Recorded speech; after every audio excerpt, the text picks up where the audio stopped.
தக்காளி பழத்தினுடைய மேல் தோல், இந்த சிவந்த நிறம் தோல் இருக்கு இல்லையா, புற்றுநோய் வரைக்கும் தடுக்கக்கூடியது. லைகோபீன்ஸ் அப்படிம்பாங்க.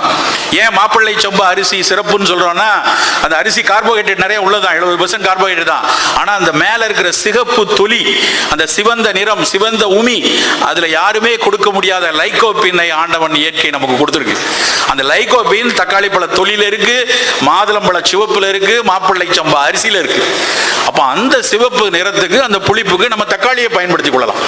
கல், சிறுநீரக கல் இல்லாத எல்லாரும் நம்ம தக்காளி, ஓரிரு தக்காளி பயன்படுத்துவது நல்லது. ஆண்களுக்கு நிறைய ஆண்கள் இருக்கீங்க, வரக்கூடிய புரோஸ்டேட் கேன்சர், அந்த புரோஸ்டேட் கேன்சர் புரோஸ்டேட்டா மாறாமல் இருப்பதற்கு இந்த மாதுளம்பழமும் தக்காளி பழத்தினுடைய தொலியும் பயன்படும் நண்பர்களே. புளிக்கு இயல்பா மாற்றா தக்காளி பழத்தினுடைய புளிப்பு கொஞ்சம் எடுத்துக்கொள்ளலாம், நல்லதுதான்.